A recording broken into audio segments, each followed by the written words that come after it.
Shalom sahabatku, sebelum kita merenungkan kebenaran firman Tuhan di pagi hari ini, mari kita sama-sama berdoa. Selamat pagi Bapa, selamat pagi Tuhan Yesus, selamat pagi Roh Kudus. Terima kasih buat pagi hari ini. Kami mengucap syukur untuk semua kebaikan Tuhan di dalam kehidupan setiap kami. Pagi hari ini kami ingin kembali untuk terus mendengar tentang kebenaran firman-Mu.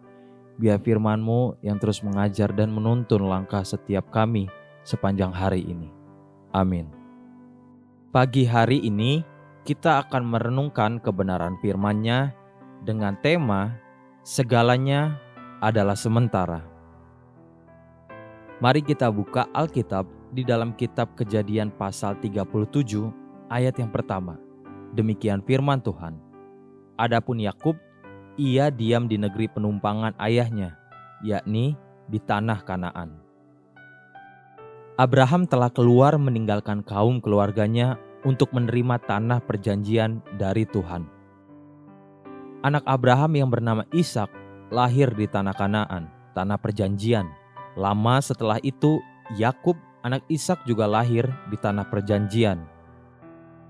Namun coba perhatikan apa yang Alkitab tuliskan tentang Yakub sekali lagi.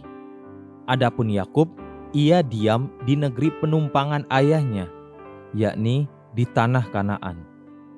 Sekalipun Yakub adalah generasi kedua yang lahir di tanah perjanjian, namun Alkitab menuliskan hal itu sebagai negeri penumpangan.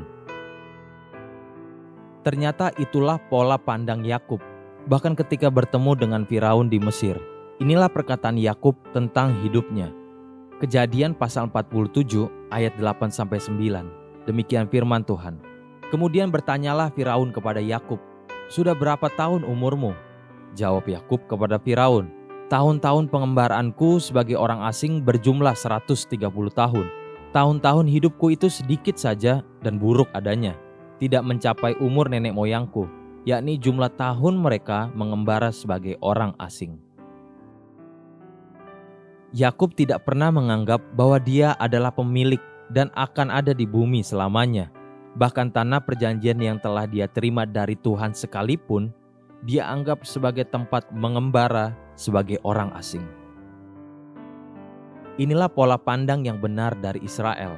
Tempat kediaman kita ini adalah sekedar kemah yang sewaktu-waktu bisa saja dibongkar dan dirobohkan. Paulus menegaskan kepada jemaat di Korintus demikian.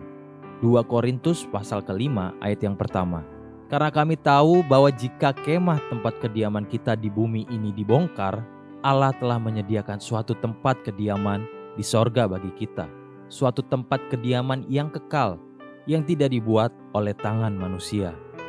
Pola pandang yang demikian akan membuat manusia tidak menjadi rakus dan dapat selalu bersyukur dalam segala hal, dalam segala perkara.